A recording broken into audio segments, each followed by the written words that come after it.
नमस्कार, मैं हूं विकास कुमार मिश्रा। स्वागत करता हूं आपका दूरदर्शन के इस खास कार्यक्रम में। दर्शकों, यह नक्सल आधारित कार्यक्रम है और इसमें हम नक्सलवाद की चर्चा करते हैं। दर्शकों, देश के विकास में हम सबका योगदान होता है, देश की उन्नति में हम सबका योगदान होता है, लेकिन कुछ लोग ऐसे भी हैं जो देश के विकास और उन्नति में बाधा उत्पन्न करते हैं। आज हम इन्हीं सब बातों की चर्चा करेंगे और ये भी अक्सर देखा जाता है कि वही लोग मुख्यधारा में वापस लौटना चाहते हैं और देश के विकास में अपना योगदान देना चाहते हैं। और इस विषय पर चर्चा करने के लिए हमारे साथ मौजूद है वरिष्ठ पत्रकार रजनीश सिन्हा जी। सर, आपका बहुत बहुत स्वागत है हमारे इस खास कार्यक्रम में। सर, नक्सलवाद की बात करेंगे। जो नक्सलवाद आंदोलन की शुरुआत हुई थी, पश्चिम बंगाल के एक छोटे से गांव नक्सलवाड़ी से शुरुआत हुई थी। मैं चाहूँगा इस पर आप थोड़ा प्रकाश डालें, कैसे शुरुआत हुई और किस तरह से यह जो आंदोलन है वो पांव पसारने लगा। देखिए, देश में जो नक्सलवाद की शुरुआत हुई, इसके जो जड़ें हैं वो मजबूत होनी शुरू हुई 1960 के दशक में। 1967 में जब दार्जिलिंग जिला है पश्चिम बंगाल में, और वहाँ पर एक छोटा सा कस्बा हुआ करता था, नक्सलबाड़ी नाम से वो गांव था, और वहाँ पर इस पूरे नक्सलवाद की शुरुआत हुई, जिसको हम नक्सलवाद कहते हैं। दरअसल ये नक्सलबाड़ी से ही ये पूरे आंदोलन की शुरुआत हुई थी। चारू मजूमदार और सानू कन्याल दो लोग थे जिन लोगों ने इसकी शुरुआत की, और इन लोगों के अंदर जो एक मानसिकता इन लोगों के अंदर थी वो ये थी कि हम एक समानांतर व्यवस्था खड़ी करें, और उस व्यवस्था के जरिए इनकी कोशिश ये थी कि सशस्त्र होकर, यानी सरकार के नीतियों का विरोध करते हुए, क्योंकि इन्हें ऐसा लगता था कि दरअसल ये जो नीति सरकार की चल रही है उससे एक उच्च वर्ग को फायदा हो रहा है, और जो जमीन है, जो खेत है, वो उन लोगों को उससे फायदा नहीं हो पा रहा है जिन लोगों ने इस जमीन पर खेती की है, जिन्होंने अपना खून पसीना बहाया है, मगर वो सरकार की नीतियों का विरोध कर रहे थे। उन्हें ऐसा लग रहा था कि ये दमनकारी नीति है, और नीतियों के जरिए ये जो उच्च वर्ग के लोग हैं उनको ज्यादा ताकत मिल जा रही है। वो जो है कृषि के जितने नियंत्रक जो पैमाने हैं उस पर उनका कब्जा हो जा रहा है, और यही कारण रहा कि इन लोगों ने अपने साथ लोगों को 1967 में जोड़ना शुरू किया। 1967 वो साल था जब इन लोगों ने तमाम लोगों को अपने साथ जोड़ना शुरू किया, और इन नक्सलवादियों को माओवादी भी कहा गया, चूंकि जो चारू मजूमदार थे वो चीन के एक बड़े वामपंथी नेता माओ त्से तुंग के समर्थक रहे, तो माओवादी उन्हें कहा गया। लेकिन जिस तरीके की परिस्थिति इन्होंने बनानी शुरू की, ये देखा गया कि शुरू में लोग बहुत आक्रामक होते गए,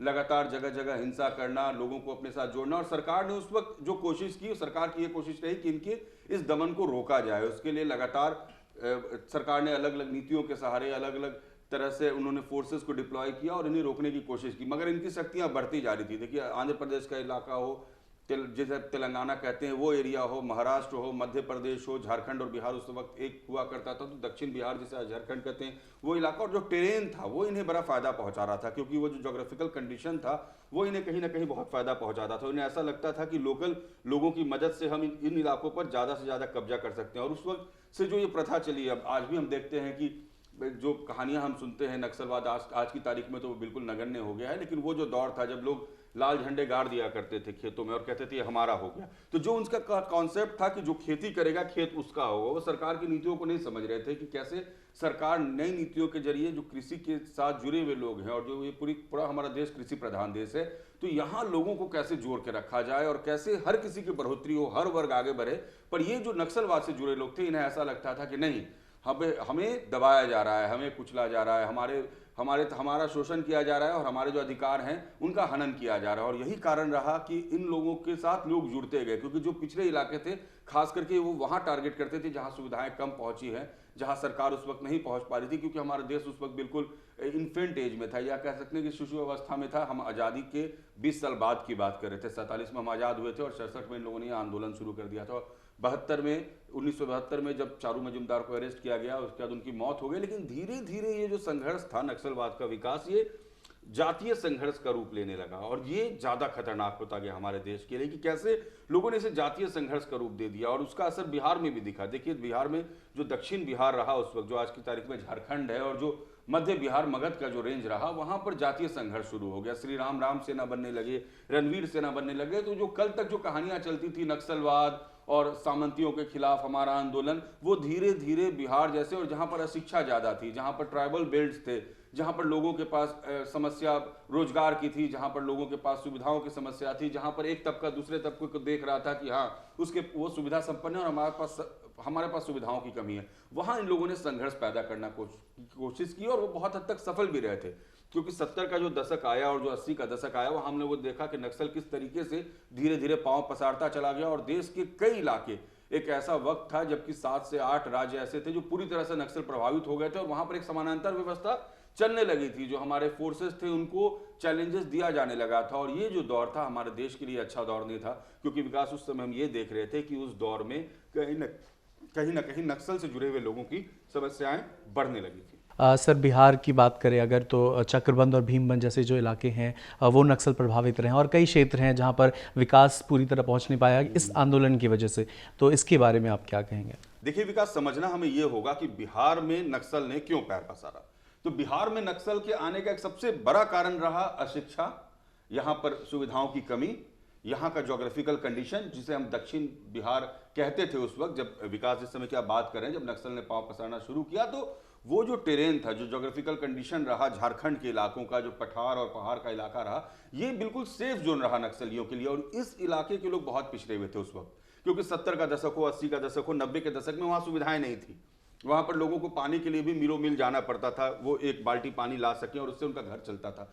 नक्सलियों ने उन लोगों को टारगेट करना शुरू किया, उनके अंदर ये बातें भरनी शुरू कर दी कि देखिए भाई, आपको सरकार सुविधाएं नहीं दे रही है, देखिए वो जो नीचे बाबू जा रहे हैं उनके पास गाड़ियां हैं, उनके पास अच्छे कपड़े हैं, वो अच्छे घड़ियां पहन रहे हैं, आपके पास आपके तन पे कपड़ा भी नहीं है, आपके बच्चे मार भात खा के रह रहे हैं। और ट्राइबल्स को इस तरह से उन लोगों ने अपने तरफ घुमाना शुरू किया, और बिहार में उनको ये बहुत अच्छा सेफ जोन मिला। आप मगध का इलाका देखिए, आप दक्षिण बिहार का इलाका देखिए, ये वो इलाका था जहां पर सबसे ज्यादा नक्सलवाद प्रभावी रहा। और ये जो झारखंड का इलाका है, जैसा आपने कहा, ये भीमबांध और चक्रबांध की बात की आपने विकास, तो ये एक ऐसा कंडीशन था जहां पर आप मध्य प्रदेश से भी जुड़ रहे थे, जो छत्तीसगढ़ का पार्ट है उससे भी आप जुड़ रहे थे। तो ये जो ट्रायंगुलर फॉर्मेशन हो रहा है, जिसमें अब जो हम लोगों ने एक बड़ी उपलब्धि पाई है कि 30 वर्ष के बाद जो चक्रबांध और भीमबांध का इलाका हम लोगों ने फ्री करा दिया, मतलब ये सरकार की सबसे बड़ी उपलब्धि रही। और इसके बलबूते हम लोग ये कहना शुरू कर चुके हैं कि नक्सलवाद नगण्य हो गया इन इलाकों में, और वाकई नगण्य हो गया, क्योंकि ये बहुत बड़ी जीत रही।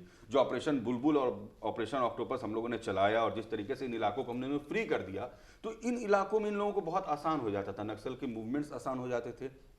इन लोगों को एक जगह से दूसरी जगह ये लोग आराम से ट्रैवल कर लेते थे। देखिए, जहां पर हमारी 4 व्हीलर्स नहीं पहुंच पाते थे, जहां पर हमारे फोर्सेज नहीं पहुंच पाते थे, इन्हें आइडिया था भाई जंगल में ये निकल जा रहे हैं। हम लोग खुद भी जब जाते हैं कवरेज में, और उन इलाकों को हम लोगों ने कवर किया है अपने जर्नलिस्टिक कैरियर में, तो हम लोगों ने देखा है कि आप बिल्कुल पहाड़ है और घने जंगल है विकास, और जब आप ऊपर जाएंगे तो आपको लगेगा जैसे सब कुछ ब्लैंक है। और अगर आप उनके साथ जा रहे हैं तो आपको लगेगा अरे ये तो रास्ते रास्ते निकलते निकलते दूसरे जिले में पहुंच गए। तो ये आइडिया उन लोगों ने डेवलप किया, और इसके लिए उन लोगों ने लोकल सपोर्ट लिया।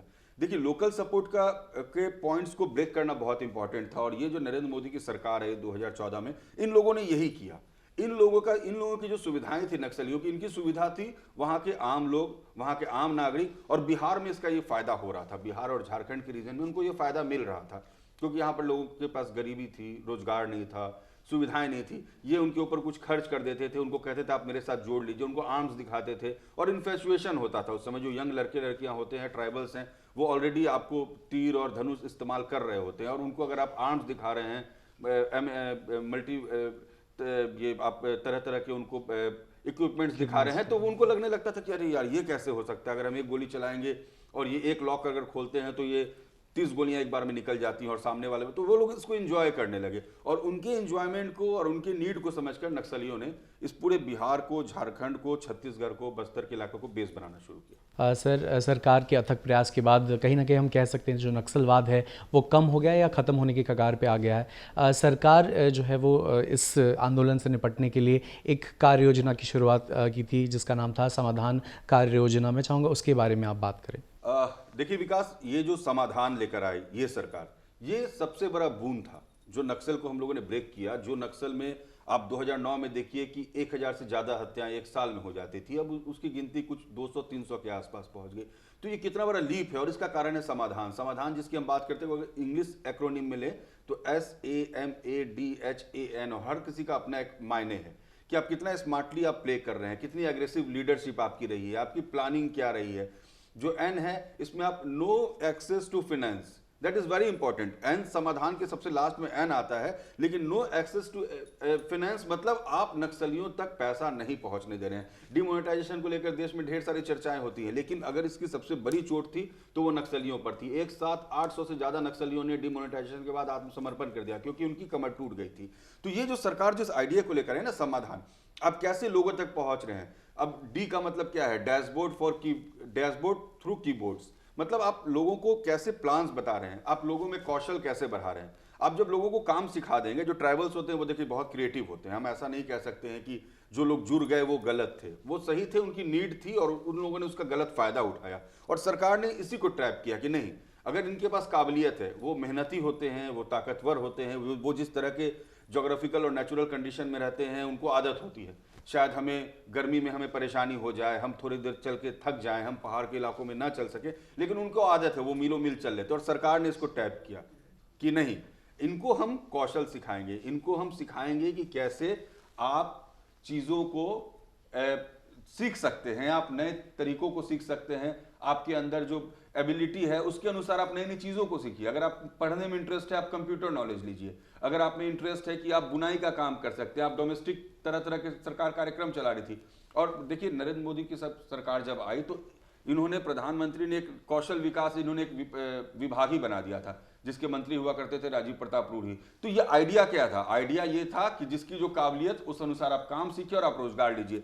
नक्सल के बेल्ट में इन लोगों ने इन सब चीजों को इंप्लीमेंट किया। नक्सलियों का फाइनेंस बंद कर दिया, लेकिन वहां पर 4000 करोड़ सीआरपीएफ को दिए गए कि आप आर्म फोर्सेस को मजबूत कीजिए। आर्म फोर्सेस मजबूत होंगे, नक्सलियों के खुद ब खुद कमर टूट जाएंगे। और दूसरी तरफ देखिए, ये सरकार की सोच कितनी अच्छी थी और किस तरह की प्लानिंग थी और कितने डिटेलिंग था विकास की। एक तरफ ये नक्सलियों के कमर तोड़ रहे थे, उनको फाइनेंशियल हिंड्रेंस दे रहे थे, उनके जो तमाम जो फाइनेंस उनको करने वाले लोग थे, जो पैसा पहुंचा, उनको तोड़ रहे थे। डिमोनेटाइजेशन जैसे चीजों से ये लोग टूट गए थे, क्योंकि इनके पास जो जमा पैसा था वो वेस्ट हो चुका था। आप आर्म फोर्सेस को वेल इक्विप कर रहे थे। जब 4000 करोड़ सरकार खर्च करी थी, इसका मतलब सरकार इस पूरे नक्सल को खत्म करने के लिए कटिबद्ध थी। और ये देश के प्रधानमंत्री नरेंद्र मोदी का सपना था कि नहीं, नक्सलवाद को हम समाप्त कर देंगे।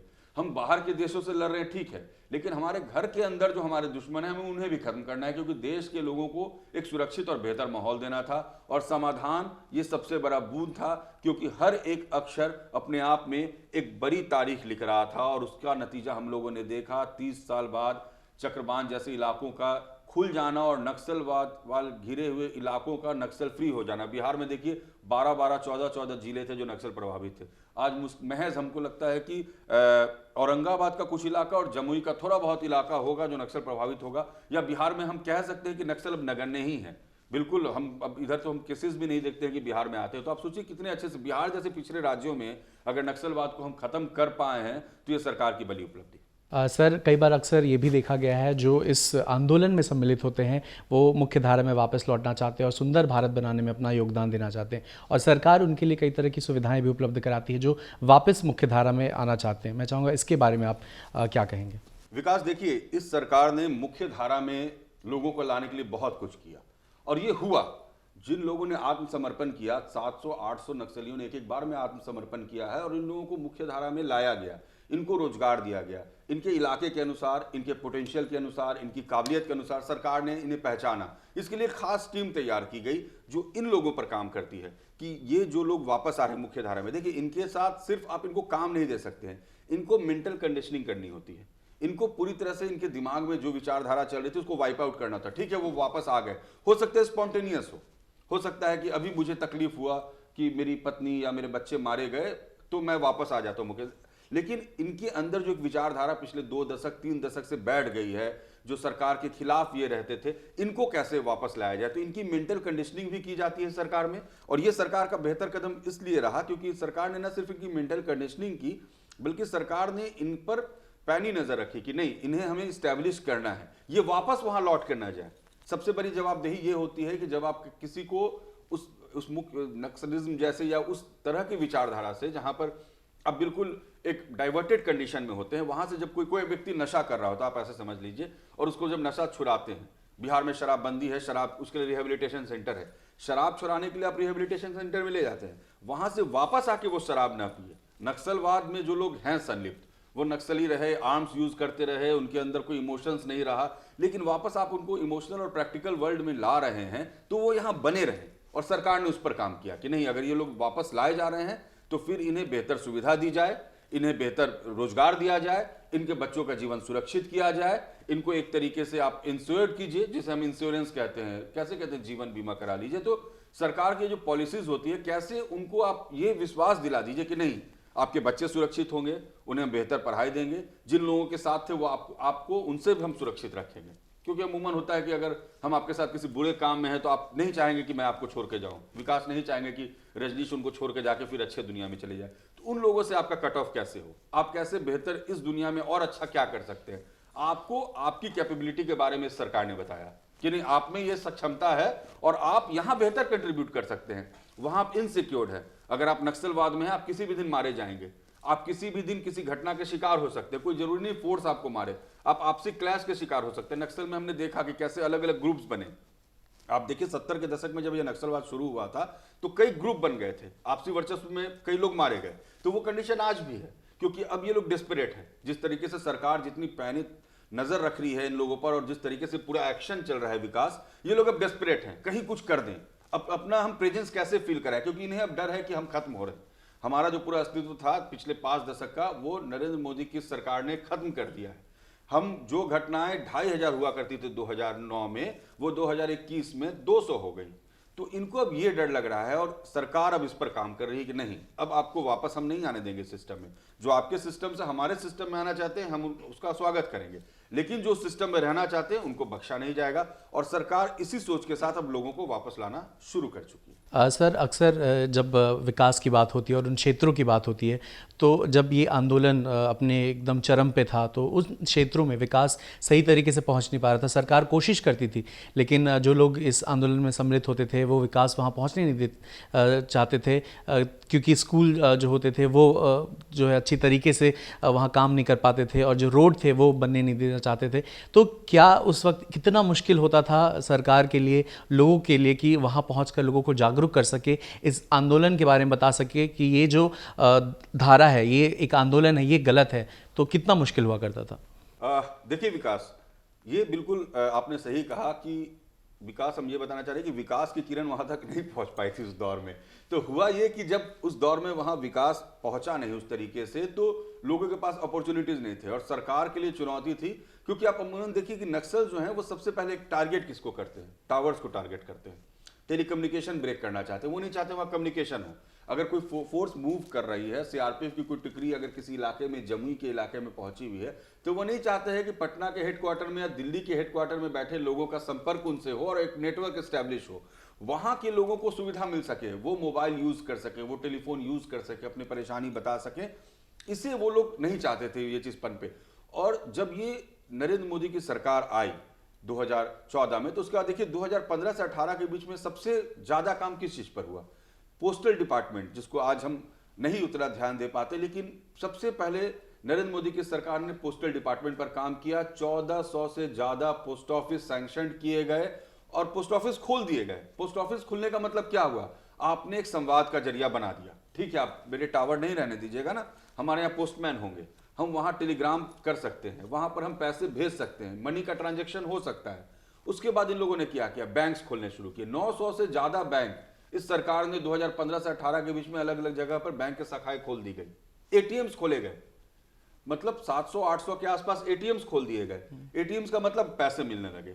अब अगर हम अकाउंट में पैसे डाल रहे हैं, अगर मैं रजनीश हूं और मैं उस इलाके में रहता हूं और मेरे पास अगर नहीं है वहां, लेकिन सरकार ने कहा कि नहीं, हर को अगर उज्ज्वला योजना देनी है, अगर हर के घर में आपको अनाज देना है, आपके हम डायरेक्ट कैश ट्रांसफर करना है, हम आपको कैश ट्रांसफर कर रहे हैं, ये कार्ड है, आप डालिए और पैसे निकालिए। अब लोगों को ये लगने लगा कि नहीं, ये बेहतर तरीका है, अब हम कनेक्ट हो रहे हैं। और पहले ये नहीं हो पाता था। जब वो 70, 80, 90 वाले दशक में क्या होता था कि वहां पहुंच ही नहीं पाते थे लोग। मतलब आप कल्पना नहीं कर सकते थे कि आप जमुई में, बांका में, शेरघाटी में, लातेहार में झारखंड के, या खूंटी में, इन सब जगहों, रांची है, रांची के आसपास के जो इलाके हैं वो इस तरह के टेरेन में है कि आप वहां भी कल्पना नहीं कर सकते थे कि सुविधाएं पहुंच सकें। लेकिन जब केंद्र सरकार ने ये 2014 के बाद इस तरह की योजनाओं को बनाना शुरू किया, सबसे पहले हम कम्युनिकेशन एस्टेब्लिश करेंगे, हम लोगों को उनके घर पर, उनके दरवाजे पर सुविधा देंगे। परेशानी ये थी ना कि वहां से जो ट्राइबल्स हैं वो कैसे आएंगे शहर में, रांची में, पटना में, गया मुख्यालय कैसे आएंगे? नहीं, आप मत आइए, आपके पास परेशानी है, आपके घर में आपके पास सुविधा नहीं, हम आपके घर तक सुविधा पहुंचाएंगे। ये नरेंद्र मोदी की सरकार ने किया। हम आपके दरवाजे पर एटीएम खोल देंगे, आप पैसा निकाल लीजिए जाके, पैसा भी हम दे रहे हैं आपको और पैसा निकालने की सुविधा भी दे रहे हैं और बाजार भी देंगे। और आप में वो काबिलियत पैदा करेंगे कि आपके अकाउंट में अगर आज 1000 रुपये सरकार दे रही है तो कल को आप 2000 उस काबिलियत से कमाइएगा, आपके अकाउंट में 3000 रुपये हो जाएंगे। तो हम लोगों ने जो ये आदत डाली ना, और जब आपको डायरेक्ट कैश आने लगता है ना, जब आपको सुविधाएं मिलने लगती हैं, आपका जुड़ाव होने लगता है विकास। अगर आप मुझे सुविधा देना शुरू कर देंगे, हम आपसे जुड़ना शुरू हो जाएंगे। क्योंकि हर किसी को आज की तारीख में सुविधा चाहिए, एक बेहतर जिंदगी चाहिए, अच्छा कपड़ा हो, खाने को अच्छा, मेरे तस्तरी में मार भात के अलावा 2 सब्जियां भी हों। और ये इस सरकार ने किया, आपकी तस्तरी में व्यंजन पहुंचने लगे, आपको सुरक्षित महसूस कराया गया, जो पहले नहीं हो पाता था। तो ये एक बड़ी उपलब्धि रही है और इस उपलब्धि का फायदा ये हुआ कि इन इलाकों में जो ट्राइबल्स जुड़ते थे नक्सल से, वो नक्सलवाद से दूर होने लगे। सर, एक पत्रकार के तौर पर अगर बात करें, आप एक अच्छे पत्रकार हैं और इन क्षेत्रों में कवरेज करना कितना मुश्किल और चुनौतीपूर्ण हुआ होगा। जब इस क्षेत्र में अगर कवरेज का मौका मिला तो मैं चाहूँगा उसके बारे में बताएं, कितना चुनौतीपूर्ण रहा होगा। देखिए विकास, आपने सवाल बड़ा सही किया, क्योंकि ये सवाल थोड़ा मेरे और पसंद का है, क्योंकि हमने एक्सपीरियंस किया है और हमने कवर किया है नक्सलिज्म को, हमने कवर किया है, क्योंकि 2 दशक से ज़्यादा हो गए इस पत्रकारिता करते हुए मुझे। तो हम लोगों ने ट्रैवल किया है, झारखंड के इलाकों में ट्रैवल किया, हमने वो दौर भी देखा है जब आईईडी से बच के हमें जाना पड़ता था और सीआरपीएफ फोर्स के पीछे हम चलते थे धीरे धीरे, और वो लोग कहते थे कि इसके आगे आप न जाएं क्योंकि कहीं भी एक आईईडी ब्लास्ट हो सकता है। थोड़ी देर पहले हमारे 2 जवान जख्मी हो गए। ये सब कुछ हमने देखा है और ये फील किया है कि वो डर क्या होता है। देखिए, जान हर किसी को प्यारा होता है और नक्सल प्रभावित इलाके में जो लोग रहते हैं वो कैसे, हम तो कवरेज के लिए जाते थे, कोई घटना घट गई हम कवरेज करके वापस आ जाते थे और हमारे रेस्ट्रिक्शंस और बाउंड्रीज हुआ करते थे विकास कि फोर्सेस कहते थे देखिए इसके आगे जाइएगा तो आपकी जान को। लेकिन जो लोग वहां रह रहे हैं, जो हर दिन वहां इस चीज को, इस डर के साथ जी रहे हैं, आप सोचिए उनकी जिंदगी कैसे होती होगी। और इस सरकार ने उस डर को खत्म किया। जब आप वहां पर आतंक खत्म करेंगे ना, वहां डर खत्म होगा, तो लोग के चेहरे पर मुस्कुराहट आती है, खुशियां आती हैं कि नहीं अब तो यहाँ खत्म हो गया सब कुछ, अब ठीक है, अब हम लकड़ी ही चुनने जा रहे हैं तो हम फ्री जा रहे हैं। जंगल में कब क्या टारगेट हो जाए, अचानक कोई वृक्ष गिर जाता था सामने, पता चलता था वृक्ष नेचुरल नहीं था, वो इन लोगों ने ही प्लांट किया था। आपका वृक्ष गिर गया, आपके फोर्सेस को उन्होंने बाइफरकेट कर दिया, आगे जो फोर्स गए उस पर हमला कर दिया, वहां हमारे जवान मारे गए। और कितने जवान मारे गए हमारी सुरक्षा करते हुए, देश की सुरक्षा, कितने जवान मारे गए। लेकिन आज देखिए सरकार ने कहा कि नहीं, हमारे जवान भी सुरक्षित रहने चाहिए, हमारे लोग भी सुरक्षित रहने चाहिए। और ये पूरी व्यवस्था जो है, कुव्यवस्था जो है, एक समानांतर व्यवस्था जो खड़ी करने की कोशिश की जा रही है, हम इसे खत्म करेंगे। और हमने देखा, हमने पत्रकारिता में हम औरंगाबाद के इलाके में कवरेज के लिए गए, जमुई के इलाके में गए। और मैं बता रहा हूं आपको, 2009 की बात बता रहा हूं विकास, मैं झारखंड में चुनाव में गया था और वहां जब मैं चाईबासा के इलाके में जाता था रांची से, तो एक पहाड़ी होती थी और उससे हमें नीचे उतरना होता था। तो रात में चाईबासा में नक्सलियों ने जेल ब्रेक कर दिया, 2013 की बात है। और 2009 में हम लोग वहाँ चुनाव में, 2013 या 14 में जब हम लोग वहाँ गए, जेल ब्रेक हो गया। और रात में, दिन में हमने रांची में चुनाव कवर किया था और रात में जब हम जा रहे थे वहाँ, तो थाना बंद हो गया और वो जो रास्ता था वो बंद हो गया। तो मैंने वहाँ उतर के पूछा पुलिस वाले से कि भाई क्यों बंद हो गया। बोला सर इस घाटी को रात में आप क्रॉस मत कीजिए, कुछ भी हो जाएगा। हम बोले यार चाईबासा में जेल ब्रेक हो गया, मुझे तो वहाँ जाना होगा। उन्होंने कहा कि यह आपका रिस्क है। और बकायदा थाना बंद हो जाया करते थे, हमने वो दौर देखा है कि थानों में ताला लगा दिया जाता था। अब आप सोचिए, बीइंग जर्नलिस्ट, अगर आप रोड पर जा रहे हैं अपने कैमरे यूनिट के साथ, टीम के साथ, और थाना बंद है, ये आतंक था उस इलाके में। और हम गए, कवर किए, क्योंकि हमारी तो वो ड्यूटी है भाई, बीइंग जर्नलिस्ट हमारी वो मॉरल ड्यूटी होती है कि खबरों को पहुंचाएं, दर्शक तक हमें खबर पहुंचानी होती है विकास। तो हम वहां गए और हमने कवर किया। फिर हम जमशेदपुर के रास्ते से वापस रांची पहुंचे और फिर अब वो बदलाव हमने देखा 3 साल बाद। फिर मैं 2019 में गया था और जब मैं रात में वहां से गुजर रहा था तो हम लोग नाइट रिपोर्टिंग कर रहे थे चुनाव के पहले की। तो हमने देखा कि उन रास्तों में लाइट्स जल रहे थे, थाने खुले हुए थे, लोग बेफिक्र थे और सिर्फ हम ही ट्रैवल नहीं कर रहे थे, उस घाटी से और भी लोग ट्रैवल कर रहे थे। तो ये हमने एक्सपीरियंस किया और ये मैं पर्सनल एक्सपीरियंस पर बिल्कुल दावे के साथ आपको कह रहा हूं, क्योंकि हमने वो दौर भी देखा जब लाइट्स नहीं हुआ करते थे, थाने बंद हुआ करते थे, क्योंकि थानों के लूट जाने का डर होता था, हथियार के लूट जाने का डर होता था। ऐसा होता था नक्सलियों का आतंक। और आज का वो दौर देखिए, उन्हीं जगह जाइए आप, थाने बिल्कुल वेल इक्विप्ड हैं, वहाँ फोर्सेस डिप्लॉयड हैं और आप आराम से मूव कर सकते हैं विकास। सर, अब हम कार्यक्रम के अंतिम पड़ाव पर आ गए हैं, तो आप हमारे दर्शकों को अगर कोई संदेश देना चाहते हो तो जरूर दें। बिल्कुल विकास, और हम चाहेंगे दर्शकों को संदेश देना, क्योंकि हमें ऐसा लगता है कि आज जिस खुली हवा में हम सांस ले रहे हैं, देश के हर नागरिक को उस खुली हवा में सांस लेने का अधिकार है। और हमारा अधिकार है तो हमारा कर्तव्य भी ये है कि हम सरकार के प्रति उत्तरदायी रहें। हमारी कोशिश ये होनी चाहिए कि जहां भी हमें इस तरह के लोगों के बारे में कोई जानकारी हो, हमें ऐसा लगता हो कि ये लोग समाज और देश के खिलाफ काम कर रहे हैं, हम सरकार के साथ खड़े हों, हम सूचना साझा करें। देखिए, सूचना अगर हम एक दूसरे के साथ साझा करेंगे, हम ज़्यादा मजबूत और सशक्त होंगे और एकता में ताकत होती है। नक्सलवाद जैसी समस्याओं से निपटना मुश्किल नहीं है, ये इस सरकार ने हमें सिखाया है। बताया है और हम भी बताएंगे। हम जहां जाएंगे, आप जहां जाते हैं, जिस इलाके में जाते हैं, आप बताइए, आप उन्हें जानकारी दीजिए। अशिक्षा है, आप उन्हें बताइए कि सरकार उनके लिए किन योजनाओं के साथ है, समाधान का मतलब क्या है। और हर किसी को आज की तारीख में जानकारियां होनी चाहिए। आप भी जानिए, आप भी समझिए, ताकि आप उन लोगों को समझा सकें जो अपनी दिशा से भटक रहे हैं, जो अपने समाज से भटक रहे हैं। हमें उन सब लोगों को साथ लाना है। सरकार बहुत कुछ कर रही है, पर यह एक सामूहिक जिम्मेदारी है, मेरी भी, आपकी भी, सभी की, कि हम इस देश को एकजुट रखें, बेहतर बनाएं, रहने के लायक बनाएं। सर, आपका बहुत बहुत धन्यवाद। आप हमारे इस कार्यक्रम में जुड़े और इस चर्चा में जुड़े और हमारे दर्शकों को नक्सलवाद के बारे में तमाम जानकारी दी, उसके लिए बहुत बहुत धन्यवाद। बहुत बहुत धन्यवाद विकास, और तमाम दर्शकों को ढेर सारा प्यार और धन्यवाद आपको भी। और हम चाहेंगे कि आप एक सुरक्षित और बेहतर देश बनाने में अपनी सहभागिता निभाएं। नमस्कार।